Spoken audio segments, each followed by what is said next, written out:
வாழ்க்கையின் இக்கட்டான தருணங்களில் நீங்கள் தனிமையாக உணரும்போது உங்கள் செவிகளில் மெல்லிய புல்லாங்குழல் இசை ஒலிக்கின்றதா?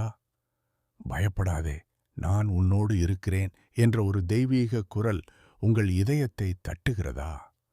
அதுதான் லார்ட் கிருஷ்ணா கால்ஸ், கண்ணனின் கருணைமிக்க அழைப்பு. இந்த உலகியல் வாழ்வின் ஓட்டத்தில் நாம் அடிக்கடி நம்மையே தொலைத்து விடுகிறோம். ஆனால் பல்லாயிரம் ஆண்டுகளுக்கு முன்பே பிருந்தாவனத்தின் மண்ணில் ராதைக்கும் கிருஷ்ணருக்கும் இடையே மலர்ந்த அந்த நித்திய காதல் இன்றும் ஒவ்வொரு பக்தனின் தேடலுக்கும் விடையாக திகழ்கிறது. ராதா கிருஷ்ண உறவு என்பது வெறும் உடல் சார்ந்த ஈர்ப்பு அல்ல, அது ஜீவாத்மா பரமாத்மாவைச் சேரத் துடிக்கும் ஒரு உன்னத பயணம்.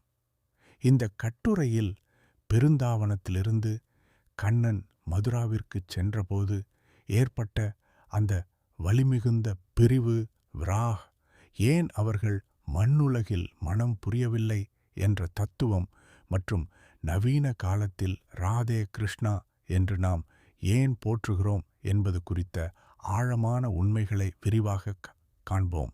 இது ஒரு சரித்திர கதை மட்டுமல்ல, உங்கள் ஆன்மாவை நோக்கி இறைவன் விடுக்கும் அன்பான அழைப்பு. பண்டீர்வனத்தில் நிகழ்ந்த பிரபஞ்ச சங்கமம். பண்டீர்வனத்தின் புனிதச் சோலை இந்தச் சந்திப்பை விவரிக்கும் முன் பண்டீர்வனத்தின் புனிதத்தை புரிந்து கொள்வது அவசியம். வைணவ இலக்கியங்களில் இது வெறும் மரங்களின் தொகுப்பு அல்ல, பூமியிலுள்ள வைகுண்டம் என்றே போற்றப்படுகிறது. மரகதப் புற்களும் 1000 இதழ் தாமரைகளின் நறுமணம் வீசும் காற்றும் நிறைந்த இடமாக இது வர்ணிக்கப்படுகிறது. இயற்கையின் மாற்றம் ஒரு சாதாரண புயலாக அல்லாமல் கிருஷ்ணனின் நிறமான ஷியாம் நிறத்தில் மேகங்கள் சூழ்ந்து ஒரு தெய்வீக புயல் உருவாகிறது. இது பிரபஞ்சத்தின் இரு பாதிகளும் இணையப்போவதை முன்னிட்டு ஒட்டுமொத்த உலகமே மூச்சடக்கி காத்திருப்பதை குறிக்கிறது. நந்த பாபாவின் பங்கு. நந்த பாபா தூய்மையான தந்தை பாசத்தின் வாத்சல்யரற்ப அடையாளமாக திகழ்கிறார். புயலில் சிக்கிய குழந்தை கிருஷ்ணனை பற்றிய அவரது கவலை யோக மாயை, தெய்வீக மாயை உருவாக்கிய ஒரு களம். இறைவனின் திருவிளையாடலுக்கு அவர் ஒரு பாலமாக அமைகிறார். முதல் சந்திப்பு, பிரபஞ்சத்தையே ஒப்படைத்தல். நந்த பாபா குழந்தை கிருஷ்ணனை ராதையிடம் ஒப்படைக்கும் அந்த நொடி ஆன்மீக வரலாற்றிலேயே மிக முக்கியமான தருணமாக கருதப்படுகிறது. உருவ மாற்றம். நந்த பாபா ஒதுங்குவதற்கு இடம் தேடிச் சென்றதும் அந்த புயல் ஒரு தனிமையான புனித மறைவிடத்தை உருவாக்குகிறது. அங்கே குழந்தையாக இருந்த கிருஷ்ணன் கிஷோர் இளம் வயது உருவம் கொள்கிறார். சிறுமியாகத் தோன்றிய ராதை பேரின்பத்தின் உருவமான மகா பாபாவாக காட்சியளிக்கிறார். அடைக்கலத்தின் தத்துவம். இது ஒரு அழகான முரண். அகிலத்தை படைத்தவன் தனது சொந்த சக்தியான ராதையின் கைகளில் பாதுகாப்பு தேடுகிறான். இறைவன் அன்பால் மட்டுமே வசப்படுவார் என்பதையும், குறிப்பாக ராதையின் அன்பிற்கு அவர் கட்டுப்பட்டவர் என்பதையும் இது உணர்த்துகிறது. தெய்வீக திருமணம். கர்க்க சம்ஹிதையின்படி பிரம்மதேவனே நேரில் வந்து இந்த மறைவான சோலையில் அவர்களுக்கு திருமணச் சடங்குகளைச் செய்ததாக கூறப்படுகிறது. விரஜத்தின் பிணைப்பு. சாதாரண வாழ்வில் அசாதாரண அன்பு, தெய்வீக உருவங்கள் வெளிப்பட்ட பிறகு கதை மீண்டும் பிருந்தாவனத்தின் அன்றாட வாழ்விற்கு திரும்புகிறது. இதுவே அவர்களது அன்பை மண்ணோடு இணைக்கிறது. மாடு மேய்க்கும் கலாச்சாரம். அவர்களது அன்பு அரண்மனைகளில் மலரவில்லை. பசுக்களின் குளம்புகள் எழுப்பிய பிருந்தாவனத்தின் மண்ணில் மலர்ந்தது. யமுனை நதி. யமுனை அவர்களின் காதலுக்கு மௌன சாட்சியாகவும் ஒரு தூதுவனாகவும் விளங்குகிறது. நீரில் தெரியும் அவர்களின் நிழல் பிரிக்க முடியாத அவர்களின் பிணைப்பை குறிக்கிறது. புல்லாங்குழல். கிருஷ்ணனின் குழலோசை இந்த உறவின் குரலாகும். அவர் குழலூதும்போது பிருந்தாவனத்தின் மரங்கள் அவர் பக்கம் சாய்ந்து நிற்குமாம். ராதையின் இதயத் துடிப்பு அந்த குழலோசைக்கு ஏற்ப இசைவாக மாறுமாம். அபேத் தத்துவம், இரண்டற்ற நிலை. இந்த 1 மணிநேர உரையின் இறுதிப் பகுதியை அவர்களது உறவின் ஆழமான ஆன்மீக தத்துவத்தால் நிரப்ப வேண்டும். நிலவும் நிலவொளியும். இது அசிந்தய பேதா அபேதா. சிந்தனைக்கு எட்டாத வேற்றுமையில் ஒற்றுமை. தத்துவத்திற்குச் சொல்லப்படும் மிகச்சிறந்த உதாரணம். ஒளி இல்லாமல் நிலவு இருக்க முடியுமா? முடியாது. நிலவு இல்லாமல் நிலவொளி இருக்க முடியுமா? முடியாது. அதுபோலவே கிருஷ்ணன் சக்தியை உடையவன், சக்திமான். ராதை அந்தச் சக்தியே ஆவாள். ஓர் உயிர், இருடல். ராதை என்பவர் கிருஷ்ணன் காதலிக்கும் வேறொரு நபர் அல்ல. கிருஷ்ணனாக இருப்பதன் பேரின்பத்தை கிருஷ்ணனே அனுபவிப்பதற்காக தன்னை தானே 2ஆக பிரித்து கொண்ட ஒரு வடிவம். தன் சொந்த தெய்வீகத்தின் இனிமையை ராதையின் கண்கள் வழியாகச் சுவைக்கவே அவர் ராதையை உருவாக்கினார். தெய்வீக விளையாட்டுக்கள், லீலா வினோதங்கள், குழலோசை. ஆத்மாவின் அழைப்பு. கிருஷ்ணனின் புல்லாங்குழல் வெறும் இசைக்கருவி அல்ல. அது பிரபஞ்சத்தின் ஆதிநாதம், ராதையின் நாமம். கிருஷ்ணனின் குழல், முரளி. இசைக்கும்போது அதிலிருந்து வெளிப்படும் ஒரே ஒலி ராதே ராதே என்பதுதான். இது சக்திமான் தனது சக்தியை அழைப்பதை குறிக்கிறது. துரத்தல், சரணாகதி. குழலோ கேட்டவுடன் கோபியர்களும் ராதையும் தங்களின் அன்றாட வேலைகளை அப்படியே விட்டுவிட்டு ஓடி வருவார்கள். யாரோ ஒருத்தி பால் காய்ச்சிக் கொண்டிருப்பாள், ஒருத்தி குழந்தைக்கு உணவூட்டிக் கொண்டிருப்பாள். ஆனால் அந்த இசை கேட்டதும் லௌகீக கடமைகளை விட இறைவனின் அழைப்பே மேலானது என்பதை இது உணர்த்துகிறது. தத்துவம். மனித ஆத்மா உலக பந்தங்களை அறுத்துவிட்டு பரமாத்மாவை தேடிச் செல்லும் பயணம் இந்த குழலோசை நோக்கிய ஓட்டம். ரரியின் தனித்துவம்.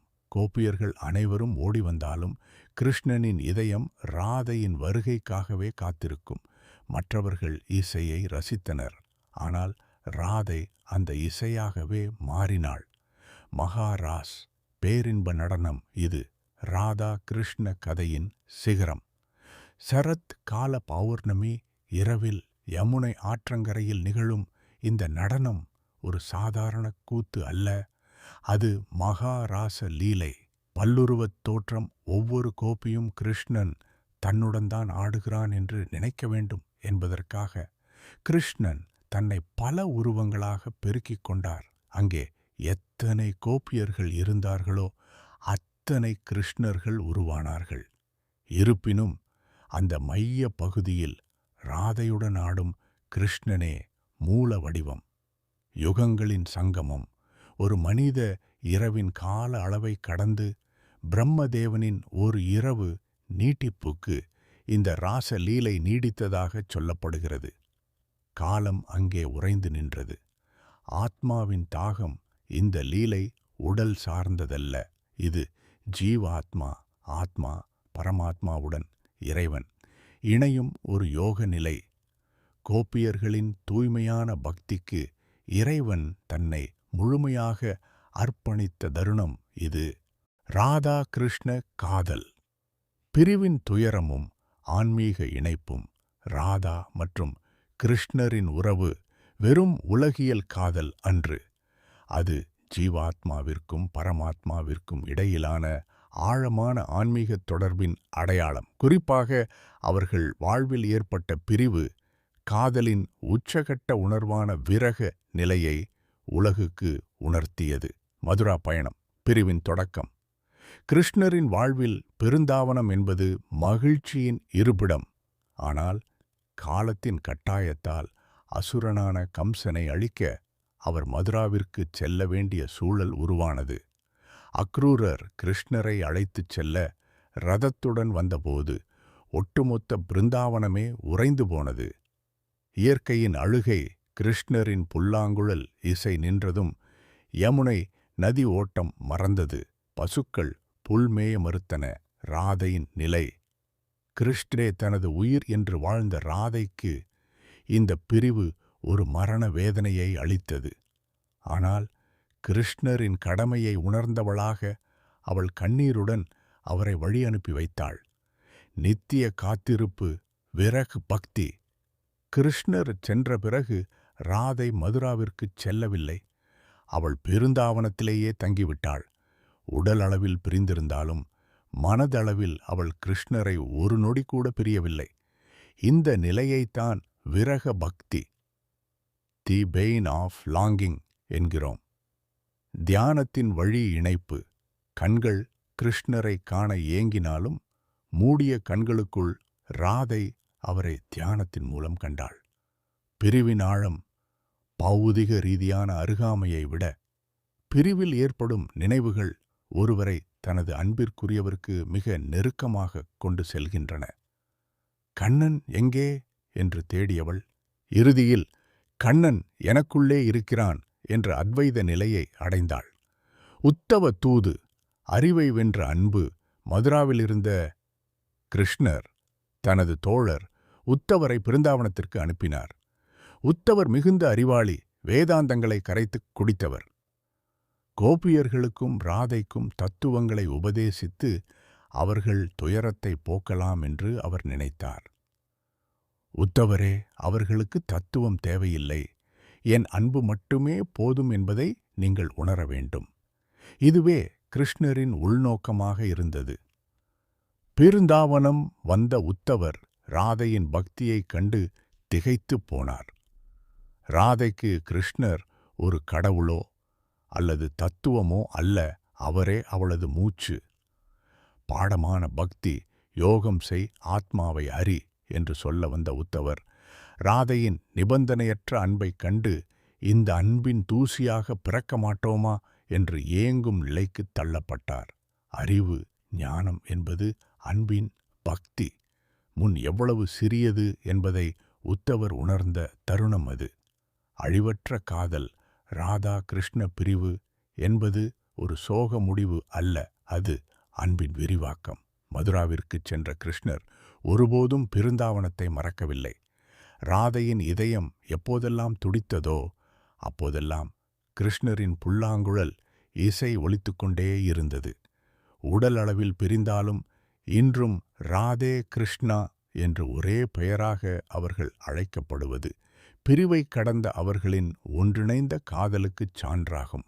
ராதா கிருஷ்ண தத்துவம், ஆத்மார்த்த பந்தமும் ஆன்மீக மரபும். ராதா மற்றும் கிருஷ்ணரின் உறவு என்பது வெறும் காவியம் அல்ல, அது பிரபஞ்சத்தின் ஆதி சக்தியும் சக்தி மற்றும் ஆதி புருஷனும் சக்தியுமான் இணைந்து நடத்தும் ஒரு தெய்வீக நாடகம்.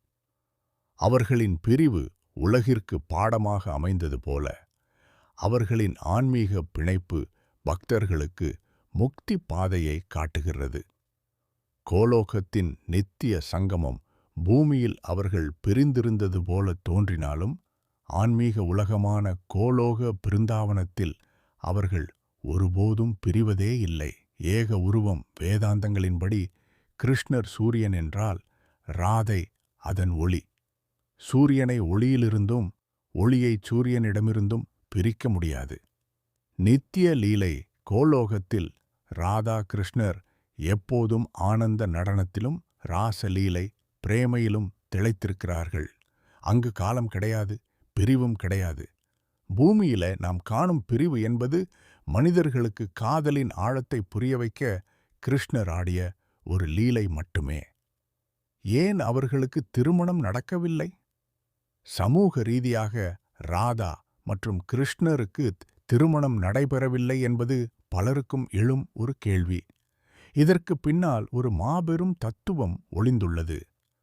சமூக ஒப்பந்தங்களுக்கு அப்பாற்பட்டது. திருமணம் என்பது ஒரு சமூக கடமை அல்லது ஒப்பந்தம். ஆனால் ராதா கிருஷ்ண காதல் என்பது ஆன்மாவின் தாகம். உண்மையான அன்பு எந்தவிதமான சட்டதிட்டங்களுக்கும் சடங்குகளுக்கும் கட்டுப்பட்டது அல்ல என்பதை காட்டவே அவர்கள் மனம் புரியவில்லை. பரகிய ரஸ்கி பாரகிய ராசா. வைணவ தத்துவத்தில் பரகிய ரப் என்பது மிக உயர்ந்த நிலையாக கருதப்படுகிறது. எந்தவித உரிமையும் கோராத எதிர்பார்ப்புகள் இல்லாத, சமூக அங்கீகாரத்தை தேடாத தூய அர்ப்பணிப்பே இது. நீ எனக்குச் சொந்தம் என்பதால் உன்னை நேசிக்கிறேன் என்பதை விட, நீயே நான் என்பதால் உன்னை நேசிக்கிறேன் என்ற அத்வைத நிலையை இது உணர்த்துகிறது. ஹலாதினி சக்தி, ஆனந்தத்தின் ஊற்று. கிருஷ்ணரை வழிபடும்போது நாம் ஏன் ராதே கிருஷ்ணா என்று ராதையின் பெயரை முதலில் கூறுகிறோம்? இதற்கு பின்னால் ஹலாதினி சக்தி என்ற தத்துவம் உள்ளது. இன்பத்தின் சக்தி. கிருஷ்ணர் சச்சிதானந்த ஸ்வரூபமானவர். அதில் ஆனந்தம் அல்லது மகிழ்ச்சியைத் தரும் சக்தியே ராதை. கிருஷ்ணருக்கே மகிழ்ச்சியை தருபவள் ராதை என்பதால் அவளே உயர்ந்தவளாக கருதப்படுகிறாள். பரிந்துரைக்கும் அன்னை.